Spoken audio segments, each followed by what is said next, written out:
Viewers, ఒక ప్రధానమైన అంశం చుట్టూ రెండు తెలుగు రాష్ట్రాల్లో చర్చ జరుగుతున్నది. ఒక ప్రధానమైన అంశం, ఒక ప్రధానమైన విషయం, ఒక వ్యక్తి కేంద్రంగా జరుగుతున్నది. ఆలోచన పరుల మధ్య జరుగుతున్న చర్చ ఇది ప్రజా సమస్య కాకపోవచ్చు ప్రస్తుతానికి. రేపు రెండు తెలుగు రాష్ట్రాల్లో ప్రధాన సమస్యకు కూడా మారొచ్చు. అందుకే మనం ఆలోచించాలి. ఆ ఉద్దేశంతోనే ఈ వీడియో మీ ముందుకు వస్తున్నాం. ఎవరు ఆ ప్రధానమైన ఆ వ్యక్తి? ప్రొఫెసర్ నాగేశ్వర్ గారు గత 50 సంవత్సరాలుగా తెలుగు నేలకి తెలిసిన ప్రజాపక్ష మేధావి. ఆయన వృత్తిరీత్యా ప్రొఫెసర్. ఆయన ప్రవృత్తి సమాజంలో ఉండే వివిధ రకాల సమస్యల మీద తన ఆలోచనలను పంచుకొని ఒక దృష్టిని, ఒక దృక్పథాన్ని సమాజానికి అందించడం కోసం 40 ఏళ్లుగా కృషి చేస్తూ ఉన్నారు. ఆ వ్యక్తి మీద ఆంధ్రప్రదేశ్ రాష్ట్రంలో జనసేనకు సంబంధించిన కొద్దిమంది కార్యకర్తలు ఒక కేసు నమోదు చేశారు. ఏమిటి కేసు అంటే, ప్రొఫెసర్ నాగేశ్వర్ గారు శాంతి భద్రతలకు భంగం కలిగించే మాటలు మాట్లాడుతున్నాడని, ప్రజల మధ్యన విభేదాలు సృష్టించే ఉపన్యాసాలు ఇస్తున్నాడని, రాజకీయ పార్టీ నాయకుల మీద అనుచిత వ్యాఖ్యలు చేస్తున్నాడని కొన్ని సెక్షన్లను పొందుపరిచి కేసు నమోదు చేశారు. ప్రొఫెసర్ నాగేశ్వరరావు గారి మీద కేసు నమోదు చేశారు గనక రేపు ఆయనను అరెస్టు చేస్తారేమో అనే చర్చ రెండు తెలుగు రాష్ట్రాల్లో మేధోజీవుల్లో నడుస్తుంది. ఈ మేధోజీవుల్లో నడుస్తుంది గనకనే ఇవాళ మనం దీని మీద మాట్లాడాలి. ప్రజాపక్షం వహించే మేధావుల మీద ఇలాంటి చర్యలు, దాడులు ఎందుకు జరుగుతున్నాయనేది ఆలోచించాలి. ప్రజాపక్షం అంటే ఎవరి పక్షం?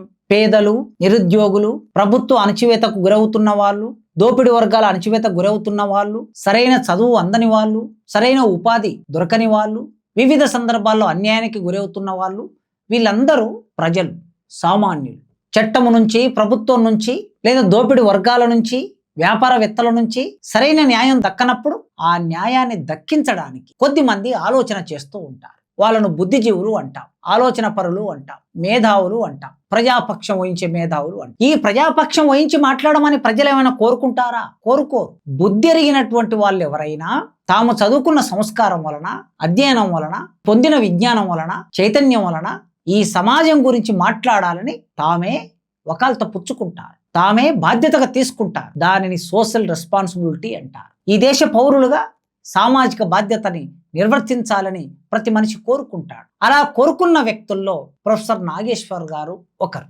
వారి మీద ఈ దాడి ఎందుకు అంటే, ప్రజల వైపు నిరంతరం 40 సంవత్సరాలుగా మాట్లాడటం అనేది ఇది చిన్న విషయం కాదు. ఇది అపురూపమైన విషయం, ఇది అద్భుతమైన విషయం. మనుషులు రోజు రోజుకు విలువలు పతనమవుతున్న సందర్భంలో మనం జీవిస్తున్నాం. ఇలాంటి సందర్భాల్లో నమ్ముకున్న విలువల కోసం సుదీర్ఘకాలం నిలబడటం అనేది ఒక గొప్ప విషయం. అలా నిలబడిన వాళ్ళ మీద ఈ సమాజానికి గౌరవం ఉంటుంది. అలా నిలబడిన వాళ్ళు మాట్లాడే మాటకి గౌరవం ఉంటుంది, గుర్తింపు ఉంటుంది. ప్రజలు నమ్ముతారు. ఎందుకంటే వాళ్ళు స్వార్థానికి గురిగారు, వాళ్ళు పదవులకి లొంగరు, వాళ్ళు నిరంతరం ప్రజల వైపు నిలబడతారు. వారిలో ఉండే నిష్పాక్షిక దృష్టి వలన, స్వార్థం లేని దృక్పథం వలన ప్రజలు వాళ్ళని నమ్ముతారు, వారి మాటకు విలువనిస్తారు. అందుకే వారు మాట్లాడే మాట అది విలువైంది గనక ఏ రాజకీయ నాయకుడికి వ్యతిరేకంగా వారు మాట్లాడినా, ఒక పార్టీకి వ్యతిరేకంగా వాళ్ళు మాట్లాడినా, ఒక సమూహానికి వ్యతిరేకంగా వాళ్ళు మాట్లాడినా వాళ్ళు బ్లేమ్ అవుతారు గనక, ఎవరైతే వ్యక్తులు తప్పుడు పనులు చేస్తారో, తప్పుడు విధానాలను కలిగి ఉంటారో వాటిని ఈ మేధావులు ఎత్తి చూపుతారు గనక ప్రజల్లో వాళ్ళు తేటతెల్లం అయిపోయే అవకాశం ఉంటుంది గనక అటువైపు నుంచి ఆ వ్యక్తులు ఈ ప్రజాపక్షం వహించే మేధావుల మీద దాడి చేస్తూ ఉంటారు. మరి దాడి చేస్తుంటే అందరూ చూస్తూ ఉంటారా? మౌనంగా ఉండాలా? బాధ్యత లేదా? ప్రజల వైపు నిలబడి మాట్లాడే మేధావులని రక్షించుకోవాల్సిన బాధ్యత మన మీద లేదా? ఎందుకంటే వ్యక్తిత్వ హననం అనేది చేశాక ఆ మనిషిని మళ్ళీ నిలబెట్టడం కష్టం. సోషల్ మీడియా బాగా పెరిగిపోయిన రోజుల్లో చాలా సులభంగా ప్రతి మనిషి చేతుల్లో సెల్ ఫోన్ ఉంది గనక, ఈ సాంకేతిక పరిజ్ఞానం విస్తృతంగా పెరిగింది గనక ఏ మనిషి అయినా సరే తనకు తోచిన ఒక అభిప్రాయాన్ని సెల్ ఫోన్లో అది ఒప్పైనా తప్పైనా వ్యక్తం చేసే అవకాశం ఉంది. సోషల్ మీడియాకు సంబంధించి ఎవరైతే దీన్ని నియంత్రిస్తారో, ఎవరి చేతుల్లో ఇది ఉంటుందో, డబ్బు పవర్ ఉన్న వాళ్ళ చేతుల్లోనే సోషల్ మీడియా కూడా ఉంటుంది. ఒకప్పుడు టీవీలు, పత్రికలు ఒక పార్టీల కోసం పనిచేసేవి, ఒక పక్షం వహించేవి. ఇవాళ సోషల్ మీడియా వచ్చిన తర్వాత కూడా రాజకీయ పార్టీలకి తమకంటూ కొంత సోషల్ మీడియా, ఒక టీం వర్క్ చేయటం, వేల మందిని నియోగించి పని చేయించుకోవటం, ఆ క్రమంలో తమకు నచ్చని వ్యక్తి మీద, తమకు నచ్చని అభిప్రాయాలు వ్యక్తం చేసిన వారి మీద, తమ మీద సద్విమర్శ పెట్టిన వాళ్ళ మీద మూకుమ్మడిగా ఒక 10,000 మంది పడి దాడి చేయటం అనేది, మానసికంగా దాడి చేయటం, పెట్టిన ఒక వీడియో కింద తప్పుడు వ్యాఖ్యానాలు చేస్తూ కామెంట్స్ చేయటం, ఆ వీడియోలో వ్యక్తం చేసిన అభిప్రాయాలతో సంబంధం లేకుండా కామెంట్స్ చేయటం, మొత్తం వీడియోను చూడకుండా కామెంట్ చేయటం, సందర్భాన్ని వేరు చేసి కామెంట్ చేయటం, ఇలా ఎన్నో జరుగుతూ ఉంటాయి. ఈ జరిగే క్రమంలో ఇవాళ నాగేశ్వర్ గారి మీద ఈ దాడి మొదలైంది. వారు మాట్లాడిన అభిప్రాయం పవన్ కళ్యాణ్ గారి మీద కావచ్చు, నాదెండ్ల మనోహర్ గారి మీద కావచ్చు, చంద్రబాబు నాయుడు మీద కావచ్చు, అమిత్ షా మీద కావచ్చు, మోడీ గారి మీద కావచ్చు, ఎవరి మీద వారి అభిప్రాయాలు వ్యక్తం చేసినా వారు తమ అభిప్రాయాల్ని వ్యక్తం చేసుకునే స్వేచ్ఛ నాగేశ్వర్ గారికి ఉంది. ఆ స్వేచ్ఛను నియంత్రించే హక్కు ఎవరికి లేదు. తన అభిప్రాయాలని ఒక క్రమ పద్ధతిలో వ్యక్తం చేసినప్పుడు ఎదుటివారు అంటే జనసేన పార్టీకి సంబంధించిన నాయకులు, మేధావులు, కార్యకర్తలు మీకు ఆ అభిప్రాయం నచ్చకపోతే మీరు ఒక వీడియో చేసి వారితో సంవాదానికి దిగొచ్చు, సమాజంలో చర్చకు పెట్టవచ్చు, ఒక వ్యాసం రాయొచ్చు, ఒక సభ పెట్టుకోవచ్చు, పెట్టుకున్న సభలో మీ అభిప్రాయాలు మాట్లాడుకోవచ్చు, ప్రజల ముందు మీ అభిప్రాయాలను స్పష్టంగా చెప్పొచ్చు. కానీ ఒక వ్యక్తికి ఇచ్చిన రాజ్యాంగ హక్కును హరించే విధంగా కేసు పెట్టి బెదిరించి సోషల్ మీడియాలో బూతులు తిడుతూ వ్యక్తిత్వ హననం చేస్తూ మాట్లాడే హక్కు ఏ నాయకుడికి, ఏ మేధావికి, ఏ కార్యకర్తకి లేదు. అందుకే నాగేశ్వర్ గారి మీద దాడి అంటే ప్రజాపక్షం వహించే మేధావుల మీద దాడిగా దీన్ని అందరూ గుర్తుపెట్టుకోవాలి. ఇవాళ నాగేశ్వర్ గారి వంతు, రేపు ఇంకొకరి వంతు, ఎప్పుడో ఒకసారి ఈ క్రమంలో మనం కూడా భాగం కావాల్సి వస్తుంది. ఆలోచన పరులందరూ ఈ దాడికి గురి కావాల్సి వస్తుంది. అందుకే ప్రజాపక్షం వహించే మేధావుల్ని రక్షించుకోవటం అనేది మన బాధ్యత, కాపాడుకోవడం మన బాధ్యత. వారి మీద దాడి జరుగుతున్నప్పుడు ఆ దాడిని వివిధ రూపాల్లో ప్రతిఘటించడం అనేది మన బాధ్యత. ఆ ప్రతిఘటించడంలో భాగంగా ఒక వ్యక్తి రూపొందిన ఈ క్రమం ఒక్కసారి పోతే దాని విలువ తెలుస్తుందా? మేధావితనం లేని వాళ్ళకి, పుకార్లు పుట్టించే వాళ్ళకి, నోటికి ఏది వస్తుంది మాట్లాడే వారికి, బూతులు మాట్లాడే వారికి, సంవాదంలో చట్టసభల్లో బూతులు మాత్రమే రాజకీయ ఉపన్యాసాలు అనుకునే వాళ్ళకి ఒక మనిషి ఎదిగిన క్రమం అది సుదీర్ఘ కాలం. ఎంత కష్టపడితే అది సాధ్యం అవుతుంది. ఒక్క రోజులో వచ్చినటువంటి విషయం కాదు. మనందరికీ తెలిసిన ఉమ్మడి ఆదిలాబాద్ జిల్లా సింగరేణి ప్రాంతం మందమర్రి, 1963లో మందమర్రిలో పుట్టిన నాగేశ్వర్. ఆయన ఎదిగిన క్రమం 63 నుంచి ఇవాళ 2026 వరకు మీరు ఈ క్రమాన్ని మొత్తం చూస్తే నాగేశ్వర్ అర్థమవుతాడు, లేకపోతే నాగేశ్వర్ అర్థం కాడు. కేవలం తమకు నచ్చినట్లు 1 నిమిషం లేదా 30 సెకండ్ల వీడియోని తీసుకొని దాన్ని విస్తృతంగా ప్రచారం చేసే వాళ్ళకి అర్థం కాదు, సందర్భాన్ని వేరు చేసే వాళ్ళకి అర్థం కాదు. మందమర్రి ప్రాంతం అంటే ప్రజా ఉద్యమాలకి పేరెన్నికగలిగిన ప్రాంతంలో పుట్టినాడు. తాను బాల్యములోనే 63లో పుడితే 73కు వచ్చేసరికి 10 ఏళ్ల వయసు, 75 వచ్చే నాటికి, 76 వచ్చే నాటికి పాఠశాల విద్యకు వచ్చిన వయసు. ప్రతి మనిషికి కొన్ని ప్రభావాలు పడతాయి. ఆ ప్రభావాలు జీవితాంతం నడిపిస్తాయి, ఒక దృష్టినిస్తాయి, నడిచే మార్గాన్ని ఇస్తాయి. 1975 అంటే ఎమర్జెన్సీ కాలం.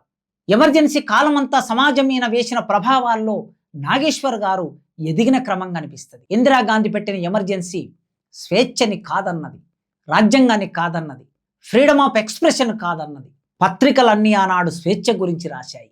మేధావులందరూ స్వేచ్ఛ గురించి ఉపన్యాసాలు ఇచ్చారు. పాఠశాల విద్యార్థిగా 8, 9, 10 తరగతుల్లో ఉన్న విద్యార్థిగా నాగేశ్వర్ ఆనాడు స్వేచ్ఛ కోరుకున్నాడు. పత్రికల్లో వస్తున్న వార్తలు చదివి, టీవీల్లో వస్తున్న వార్తలు విని, చర్చలు విని స్వేచ్ఛ పట్ల మమకారాన్ని పెంచుకున్నాడు. ప్రజాస్వామ్యం ఎంత గొప్పదో ఆలోచించాడు. భారతం చదువుకున్నాడు, రామాయణం చదువుకున్నాడు, పురాణాలు చదువుకున్నాడు. అవి ఇచ్చిన జ్ఞానం, చదువు మనిషికి ఒక సంస్కారాన్ని ఇస్తుంది. ఆ చదువిచ్చిన జ్ఞానంతో ఆయన జ్ఞానం అనే కళ్ళతో ఈ ప్రపంచాన్ని చూడటం మొదలుపెట్టాడు. బాల్యములోనే భారతదేశంలో ఉన్న నిచ్చెన మెట్ల కుల వ్యవస్థలో ఆయన ఎగువ కులంలో పుట్టాడు. కానీ కింది కులాల ఆర్తిని, వేదనని, అంటరానితనాన్ని అర్థం చేసుకొని చిన్న వయసులోనే కుల వివక్షకు వ్యతిరేకంగా తన కుటుంబంలోనే పోరాటాన్ని మొదలుపెట్టిన వ్యక్తి ఆయన. వాళ్ళ నాన్నమ్మ ఒక దళిత విద్యార్థి, తాను ఇద్దరు కలిసి వస్తే ఆ దళిత విద్యార్థిని ముట్టుకున్నాడని నాగేశ్వర్ గారిని తిడితే ఆ రోజే వాళ్ళ నాన్నమ్మతో చర్చ చేసినటువంటి అంటే ప్రశ్న, అది కుటుంబం నుంచి వేయటం మొదలైన ఆ ప్రశ్న ఇవాళ ఎవరి మీనైనా ప్రశ్నించే తత్వం నాగేశ్వర్ గారికి వచ్చింది. తక్కువ ఎక్కువ ఏమిటి, దళితులు ఎగువ కులం అనే తేడా ఎందుకు, ముట్టుకుంటే మహిళ ఎక్కడి నుంచి వస్తుంది, మనుషులందరూ తల్లి గర్భం నుంచి పుడతారు కదా అనే ప్రశ్నను నాన్నమ్మకేసి ఆ నాన్నమ్మ సమాధానం చెప్పుకోలేనటువంటి స్థితిలోకి నెట్టేశాడు. అట్లా ఎమర్జెన్సీ కాలం ఇచ్చిన జ్ఞానంతో ఎదిగినటువంటి నాగేశ్వర్ గారు డిగ్రీ చదువుకోవడానికి హైదరాబాద్కు వచ్చారు. సిటీ కాలేజీలో BSc ఎలక్ట్రానిక్స్ చదువుకున్నారు. ఉస్మానియా విశ్వవిద్యాలయంలోకి జర్నలిజం చేయడం కోసం వచ్చారు. ఇక్కడ ఇంకా వారి దృష్టి విశాలమైంది, వారి దృక్పథం విస్తృతమైంది. ఉస్మానియా విశ్వవిద్యాలయం అంటే ప్రపంచంలో జరిగే అనేక ఉద్యమాలకి నిలయం, చర్చలకి నిలయం, సిద్ధాంతపరమైన ఆలోచనలకి, సంవాదానికి ఉస్మానియా విశ్వవిద్యాలయం వేదికగా ఉండేది. ఇంకా ఆయన ఆలోచన రామాయణం, భారతం నుంచి పొందిన జ్ఞానం, పత్రికల నుంచి పొందిన జ్ఞానం, ఒక సైద్ధాంతికమైన విశ్లేషణ ఎలా ఉంటుందో ఇక్కడికి వచ్చి తెలుసుకున్నాడు. నాగభూషణం పట్నాయక్ లాంటి లెఫ్టిస్ట్ మేధావులు, అరుణ్ శౌరి లాంటి రైటిస్ట్ మేధావులు ఈ సమాజంలో జరుగుతున్న చర్చలు, ABVP, SFI, ASF, PDSU, RSU, రాజకీయాలు, విద్యార్థి ఎన్నికలు, ఆర్ట్స్ కాలేజ్ ఎన్నికలు, సైన్స్ కాలేజ్ ఎన్నికలు, లా కాలేజ్, ఇలాంటి అనేక చర్చలు జరుగుతున్నప్పుడు ఆ చర్చల్లో నుంచి ఎదిగిన వ్యక్తి, అపురూపమైన వ్యక్తి నాగేశ్వర్. ఆ చర్చల నుంచి ఏం నేర్చుకున్నాడు? లెఫ్టా, రైటా, ప్రగతిశీల ఆలోచన నేర్చుకున్నాడు. సమాజాన్ని వెనక్కి నడిపించే ఆలోచన నేర్చుకోలే, సమాజంలో మూఢత్వాన్ని పెంచే ఆలోచన నేర్చుకోలే, సమాజంలో నిరోధక ఆలోచనను పెంచే భావజాలం నేర్చుకోలే, ప్రగతిశీల భావజాలం నేర్చుకున్నాడు. అంటే సమాజం ముందుకు నడవాలి, ప్రజలు అభివృద్ధి కావాలి, మనుషులందరూ సమానంగా ఉండాలి, అసమానతలు తొలగిపోవాలి అనే ఒక ఆలోచన విధానాన్ని సంతరించుకున్నాడు. ఆనాటి నుంచి ఆయన ప్రజాపక్ష మేధావిగా మారాడు. ఉస్మానియా విశ్వవిద్యాలయం తనకిచ్చిన జ్ఞానంతో, సంస్కారంతో జీవితాంతం ప్రజల వైపు నిలబడాలి, ప్రజాపక్షం వహించాలి, ఎన్ని సమస్యలు వచ్చినా ఎదుర్కొని ఆ ప్రజా సమస్యలని గొంతు లేని వారికి గొంతునివ్వాలి అని నిర్ణయం చేసుకుంది. ఉస్మానియా విశ్వవిద్యాలయంలో జర్నలిజం చదువుకొని పిహెచ్డి చేసి ఆ తర్వాత 1988లో ఆయన లెక్చరర్గా చేరాడు. బాల్యం ఒక దశ, ఉస్మానియా విశ్వవిద్యాలయంలోకి వచ్చినది రెండో దశ, ఉద్యోగంలో చేరినటువంటిది మూడో దశ వారి జీవితంలో.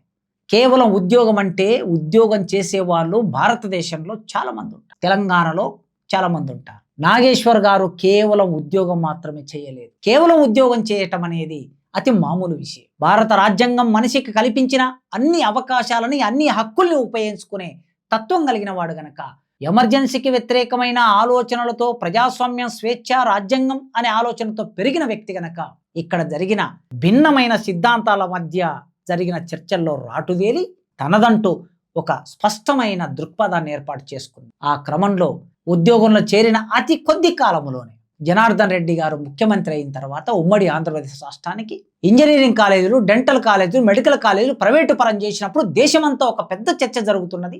మండల్ కమిషన్ వచ్చిన సందర్భం అది, మండల్ కమిషన్ మీద చర్చ జరుగుతున్నది. అలాంటి సందర్భంలో ఒక లెక్చరర్గా ఉస్మానియా విశ్వవిద్యాలయం జర్నలిజం డిపార్ట్మెంట్లో చేరి ముఖ్యమంత్రి తీసుకున్న విధానానికి వ్యతిరేకంగా వ్యాసం రాశారు. అది అధ్యాపకుడి యొక్క గొప్పతనం.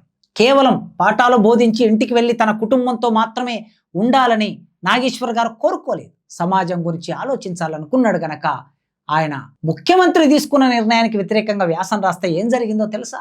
స్వయంగా ముఖ్యమంత్రి ఆఫీస్ నుంచి ఆనాటి విశ్వవిద్యాలయం వైస్ ఛాన్సలర్ గారికి ఫోన్ వచ్చి, ఎవరు ఈ వ్యాసం రాసింది, వెంటనే ఆయన సస్పెండ్ చేయండి అని చెప్పారు. వీసీ గారు నాగేశ్వర్ గారిని పిలిచి మాట్లాడితే, సస్పెండ్ చేస్తే చేయండి సార్, నేను రాసింది తప్పు కాదు, నాకు రాజ్యాంగం కల్పించిన అధ్యాపకుడు అంటే యూజీసీ ప్రకారం, యూనివర్సిటీ గ్రాంట్స్ కమిషన్ ప్రకారం అధ్యాపకుడు అంటే పరిశోధన చేయాలి, బోధన చేయాలి, తన పరిశోధన ద్వారా కొత్త విషయాల్ని సమాజానికి అందించాలి, సామాజిక సమస్యలకు పరిష్కారాలను చూపించాలి, ప్రభుత్వం తీసుకున్న నిర్ణయాలు మంచివా చెడువా, ప్రజలకి ఎలాంటి ఫలితాలను ఇస్తున్నాయో వాటి మీద విశ్లేషణాత్మకంగా రాయాలి అని యూజీసీ నియమావళి చెప్తుంది. ఆ నియమావళి ప్రకారమే నాగేశ్వర్ గారు వ్యాసం రాశారు. జనార్దన్ రెడ్డి తీసుకున్న నిర్ణయానికి వ్యతిరేకంగా వ్యాసం రాశారు. అప్పుడు వీసీ గారు నాగేశ్వర్ గారు చెప్పిన సమాధానాన్ని సంతృప్తి చెంది ఆయనకు వ్యతిరేకంగా కంప్లైంట్ రాయలేదు. అంటే ఉద్యోగంలో చేరిన 5 సంవత్సరాల కాలంలోనే ఉద్యోగం తీసేస్తామని భయపెట్టినా కూడా లొంగని తత్వం ఆయనలో ఏర్పడింది. ఆ మందమర్రి, ఆ సిటీ కాలేజ్, ఈ ఉస్మానియా విశ్వవిద్యాలయం ఆ లొంగని తత్వాన్ని ఆయనలో ప్రోధి చేసింది. ఆయన మెరికల్ లాంటి యువకుడు మాత్రమే కాదు, అధ్యాపకుడిగా రూపొందాడు. ఇక ఆ కాలంలోనే యూజీసీ పే స్కేల్స్ అమలు చేయటం అనేది ప్రభుత్వం బాధ్యత. ప్రతి 10 సంవత్సరాలకు ఒకసారి యూజీసీ పే స్కేల్స్ ఇస్తూ ఉంటారు. డిగ్రీ కాలేజ్ లెక్చరర్లకు, విశ్వవిద్యాలయం లెక్చరర్లకి పే స్కేల్స్ పెంచాలి. ప్రభుత్వం ఇవ్వలేదు. ఇవ్వనప్పుడు ఏం చేస్తారు? మరి యూనివర్సిటీ ప్రొఫెసర్లు వెళ్ళి ధర్నా చేయాలి. కానీ ఒక్క ప్రొఫెసర్ కూడా వెళ్ళి ధర్నా చేయలేదు. తాను ఉద్యోగంలో చేరిన 10 సంవత్సరాల కాలంలోనే మాకు జీతాలు పెంచవలసిన బాధ్యత ప్రభుత్వం మీద ఉన్నది, పెంచకపోతే పెంచమని అడిగే హక్కు రాజ్యాంగం కల్పించిందని ధర్నా జరిగితే సీనియర్ ప్రొఫెసర్లు కూడా భయపడి ఆ ధర్నాకు వెళ్ళకపోతే నాగేశ్వర్ గారు వెళ్ళి ధర్నా చేసి ఆనాడు పే స్కేల్స్ రావడానికి తన వంతు కృషి చేశాడు. కేవలం పాఠాలు చెప్పడమే కాదు, సమాజాన్ని చైతన్యం చేయటం, కేవలం పరిశోధన చేయడం మాత్రమే కాదు, విశ్వవిద్యాలయం హక్కులని కాపాడడం కోసం ఆయన పోరాటం చేశాడు. అట్లా ప్రజాపక్షం మేధావిగా రూపొందే ఒక క్రమం ఆయన జీవితంలో ఏర్పడింది. ఈ కాలంలోనే సమాజాన్ని చైతన్యం చేయాలంటే ఎన్ని రూపాలు ఉంటాయి? వ్యాసాలు రాసి, ఉపన్యాసాలు ఇచ్చి చైతన్యం చేయొచ్చు. ఇంకా స్వయంగా ఆయననే ఎనాలసిస్ అనే ఒక పత్రిక పెట్టాడు. ఆనాటి ఆర్థిక, రాజకీయ, సామాజిక విషయాల మీద అద్భుతమైన వ్యాసాలు వచ్చాయి. గ్రూప్ 1 చదివే వాళ్ళు, సివిల్ సర్వీస్ చదివే వాళ్ళు, గ్రూప్ 2 చదివే వాళ్ళు ఆనాడు ఆ పత్రికను ఒక ప్రామాణికమైన పత్రికగా చూసేవాళ్ళు. అంత మాత్రమే కాదు, ప్రజా ఉద్యమాల్లో పనిచేసేవాళ్ళు, పార్టీల నాయకులు, కమ్యూనిస్టు పార్టీల నాయకులు, కార్మిక పార్టీల నాయకులు, విద్యార్థి సంఘ నాయకులు అందరూ ఆ పత్రికని కరదీపికగా చదివేవాళ్ళు. డిగ్రీ చదువుతున్న రోజుల్లో మేమందరం ఆ పత్రికని ఫాలో అయ్యేవాళ్ళు. అంతటి విశ్లేషణాత్మక పైన పత్రికని ఆయన ఎడిటర్గా ఉండి నడిపించాడు. అంటే అధ్యాపకుడు, ఎంతమంది అధ్యాపకులు ఈ పని చేయగలరండి? సమాజాన్ని చోదక శక్తిగా ఉండి ప్రగతిదాయకంగా మార్చడానికి తన ఆలోచనల ద్వారా, తన ఆచరణ ద్వారా ఉన్న సమయాన్ని కుటుంబానికి ఇవ్వకుండా ఆ సమయాన్ని అంతా సమాజానికి ఇవ్వాలని నిర్ణయించుకున్నాడు. 90వ దశకంలో ప్రపంచీకరణ వచ్చింది, వరల్డ్ బ్యాంక్ విధానాలు అమలయ్యాయి. ఆ వరల్డ్ బ్యాంక్ విధానాలు అమలైన క్రమంలో ఘాటు ఒప్పందం వచ్చింది. వీటన్నిటి మీద తెలుగు సమాజాన్ని చైతన్యం చేశాడు. ఊరూర తిరిగి ఉపన్యాసాలు ఇచ్చాడు. విద్యార్థి సంఘాలు పెట్టిన సభలు, కార్మిక సంఘాలు పెట్టిన సభలు, రాజకీయ పార్టీల సభలు, పొలిటికల్ తర్వాత ప్రజా సంఘాలు పెట్టిన సభలు, ఈ సభలన్నిటిలో పాల్గొని తన మేధస్సును లక్షల మందికి అందించాడు. ప్రపంచీకరణ తీసుకొస్తున్న, రాబోతున్న ఉపద్రవం ఏమిటి ఈ సమాజానికని అర్థం చేయించాడు. ఆ తర్వాత ఆయన తన ఆచరణని విస్తృతం చేశాడు. 2007లో ఎమ్మెల్సీగా పోటీ చేసి ఎన్నికయ్యాడు. స్వతంత్ర అభ్యర్థిగా ఎన్నికయ్యాడు. అంటే సమాజంలో ఆయనను అంగీకరించడానికి డిగ్రీ చదివిన ఓటర్లు ఆయనను అంగీకరించి ఎన్నుకున్నారు. 2 సార్లు ఎమ్మెల్సీ ఎన్నికయ్యాడు. చట్టసభల్లోకి వెళ్ళి చర్చ చేశాడు. ఒక అధ్యాపకుడిగా పనిచేశాడు, సామాన్యుడిగా పనిచేశాడు. చట్టసభల్లోకి వెళ్ళి ఎమ్మెల్సీగా ఆనాడు అనేక చర్చలు చేసి విద్యారంగంలో రావాల్సిన మార్పుల గురించి, ఉద్యోగాల కల్పనకు సంబంధించి, లేదా ఉపాధ్యాయుల సమస్యల మీద, నిరుద్యోగుల సమస్యల మీద, ఉద్యోగస్తుల సమస్యల మీద చర్చ చేసి వాటికి అనేక పరిష్కారాలను కూడా చట్టసభల ద్వారా రూపొందించాడు. రంగారెడ్డి జిల్లాలో డిగ్రీ కాలేజీ లేదు. 2000 తెలంగాణ రాష్ట్రం ఏర్పడిన నాటికి 2009 వరకు కూడా ఇంత పెద్ద రంగారెడ్డి జిల్లాలో డిగ్రీ కాలేజీ లేదు. హైదరాబాద్ కానుకొని ఉద్యానం లాగుంటుంది రంగారెడ్డి జిల్లా. శాసన మండలిలో రంగారెడ్డి జిల్లాలో డిగ్రీ కాలేజీ లేదని ఆయన మాట్లాడే వరకు ఇన్నాళ్ళు ఎమ్మెల్యేలైన వాళ్ళకి, మంత్రులైన వాళ్ళకి సోయి లేదు. కానీ ఆయన మాట్లాడి రంగారెడ్డి జిల్లాలో డిగ్రీ కాలేజీ మాత్రమే కాదు, రాష్ట్రంలో ఒక 40కి పైగా డిగ్రీ కాలేజీలు రావడానికి ప్రధాన కారణమయ్యాడు. అంటే ఒక మేధావి ఎన్ని రూపాల్లో విస్తరించగలడు, ఎన్ని రూపాల్లో చర్చ చేయగలడు. ఐపీఎస్ అధికారులకి క్లాస్ చెప్పమని అడిగితే సాధారణంగా పోలీస్ అకాడమీ, ఆ పోలీసు అకాడమీ ఒక టాపిక్ ఇస్తుంది, ఆ టాపిక్ విని మాట్లాడమని చెప్తారు. కానీ ఈయననే ఒక టాపిక్ ఇచ్చి ఆ టాపిక్ విన్నే నేను మాట్లాడతా అని చెప్పాడు. అలా అయితేనే నేను క్లాస్ చెప్పడానికి వస్తా అన్నాడట. ఏం క్లాస్ చెప్పాడో తెలుసా? Right to protest. ప్రొటెస్ట్ చేయటం అనేది మనిషికి చట్టబద్ధంగా దక్కిన హక్కు మీద. ఆ హక్కు మనిషికి ఉంది అని, పౌరుడికి ఉంది అని ఎవరికి తెలియాలి? పోలీసులకు తెలవాలి, ఒక ఐపీఎస్ ఆఫీసర్లకు తెలవాలి. ఐపీఎస్ ఆఫీసర్లకి రైట్ టు ప్రొటెస్ట్ గురించి క్లాస్ ఇవ్వగలిగిన, అంటే అక్కడ వెళ్ళినా కూడా తన ప్రజాపక్షాన్ని వదులుకోలేదు. ప్రజలకు సంబంధించిన రాజ్యాంగ విలువల గురించి చెప్పాలని కోరుకున్నాడు. ఇట్లా ఆయన విస్తరించిన జీవితం చూస్తే ఎన్నో పత్రికలకి ఎడిటర్గా పనిచేశాడు, ఎన్నో టీవీ ఛానల్స్ ప్రారంభం చేశాడు, ఎందరో జర్నలిస్టుని తీర్చిదిద్దాడు. ఉత్తమమైన టీచర్ అంటే పుస్తకం చూసి చదివి పాఠం చెప్పే విశ్వవిద్యాలయాల్లో అది కాదు. విశ్వవిద్యాలయాల్లో తనకుండే విస్తృతమైన జ్ఞానం ద్వారా తన ముందు కూర్చున్న పీజీ విద్యార్థులకి, పిహెచ్డి విద్యార్థులకి జ్ఞానాన్ని విస్తరించవలసిన అవసరం ఉంటుంది. అలాంటి గొప్ప జ్ఞానాన్ని విద్యార్థులకు అందించి గొప్ప టీచర్గా, గొప్ప పరిశోధకుడిగా, గొప్ప వక్తగా ఈ భారతదేశంలో ఆయన చేసిన కృషి ఇంత విస్తృతమైంది. ఒక మనిషి 1975 నుంచి మొదలు పెడితే 2026 వరకు, అంటే ఈ 50 సంవత్సరాల కాలంలో ఎదిగిన మనిషి కదా ఆయన. 50 సంవత్సరాల కాలంలో ఎదిగిన మనిషిని ఒక్క మాటతో, ఒక కామెంట్తో, లేదా ఒక నమోదు చేసిన కేసుతో ఆయన చరిత్రనంతా తుడిపేయాలనుకుంటున్నారు. ఇవాళ రాజకీయ పార్టీలకి సోషల్ మీడియా టీమ్స్ ఏర్పడి ఎవరు ఏది మాట్లాడినా తమకిష్టం వచ్చినట్లు కత్తిరించి ప్రచారం చేసి రాజకీయ పార్టీల నాయకులకి అనుకూలంగా ఉన్నారని ప్రచారం ఎట్లా చేస్తున్నారో తెలుసా? డీలెజిటిమైజ్ చేయటం. అంటే ఒక మేధావిని మీరు అనుకోవచ్చు, ఎందుకు ఇదంతా నేను మాట్లాడుతున్నానంటే, ఒక మేధావిని డీలెజిటిమైజ్ చేయాలని పాలకవర్గం అనుకుంటుంది, పాలకులు అనుకుంటున్నారు, డబ్బులున్న వాళ్ళు అనుకుంటున్నారు, దోపిడీ వర్గం అనుకుంటుంది. ఎందుకంటే ఆ మేధావి నోటి నుంచి వచ్చే మాటకి సమాజంలో విలువ ఉంటుంది కనుక విలువ లేకుండా చేయాలని తప్పుడు ప్రచారం చేయాలనుకుంటున్నారు. సోషల్ మీడియా కామెంట్స్ రూపంలో డీలెజిటిమైజ్ చేస్తున్నారు. యాంటీ నేషనల్స్ అని, అర్బన్ నక్సలైట్లని, తుకుడే గ్యాంగ్ అని, సూడో ఇంటలెక్చువల్స్ అని, పదవుల కోసం ఆశపడ్డారని. ఆయన పదవుల కోసం ఆశపడ్డాడా? డబ్బు కోసం ఆశపడ్డాడా? ఎమ్మెల్సీగా గ్రాడ్యుయేట్స్ ఎన్నుకుంటే ఎన్నికై 8 సంవత్సరాలు పైగా పనిచేశాడు ఆయన. అంటే దాని అర్థం ఏమిటి? పదవులు ప్రజలు ఇచ్చారు ఆయనకి. ఎవరైనా సరే ఒక ముఖ్యమంత్రి దగ్గరికి వెళ్ళి మాట్లాడితే, ఒక సమస్య గురించి మాట్లాడితే, విశ్వవిద్యాలయం గురించి మాట్లాడితే, విశ్వవిద్యాలయం నిధుల గురించి మాట్లాడితే, విశ్వవిద్యాలయంలో ఖాళీ పోస్టులను నింపమని అడిగితే ఇది ఫైరవీ అవుతుందా? అంటే ఇతర పార్టీలు, ఇంతకుముందు పరిపాలించిన పార్టీలు తమ విధానంలో విశ్వవిద్యాలయాన్ని విస్మరించినప్పుడు, అధికారంలోకి వచ్చిన మరో ముఖ్యమంత్రి దగ్గర కొన్ని విషయాలు అడిగినప్పుడు అడగటం అనేది ఫైరవీ అవుతుందా? అడగటం అనేది పదవులకు ఆశపడడం అవుతుందా? అడిగినప్పుడు అది అమలు అవుతే సరే, అది అమలు కానప్పుడు మళ్ళీ ధిక్కరించి ప్రశ్నించే శక్తి కూడా ఉంటుంది. అవేమి పట్టించుకోకుండా ఈ ప్రజాపక్ష మేధావులవిన ఈనాటి సమాజంలో కొందరు కావలసుకొని ఈ దుష్ప్రచారం చేస్తున్నారు. సమాజం అలర్ట్గా లేకపోతే అది సమాజానికి నష్టం. నాగేశ్వర్ గారికి నష్టం ఏమి లేదు, కాసింకు నష్టం ఏమి లేదు, లేదా ఇంకో మేధావికి నష్టం ఏమి లేదు. ఎవరి కోసం మాట్లాడుతున్నారు వీళ్ళందరూ? సమాజం కోసం మాట్లాడుతున్నారు. సమాజం నిండుగా చైతన్యవంతంగా జాగరూకతతో ఉండాలని మాట్లాడుతున్నారు. వాళ్ళు మాట్లాడడం మానేసిన రోజు, భావాలు సంచరించని రోజు, అభిప్రాయాలు రూపొందని రోజు, సిద్ధాంతాలు, పోరాటాలు, అసమ్మతి, ప్రజాస్వామ్యం, స్వేచ్ఛ ఇవన్నీ కనుమరుగైపోతాయి.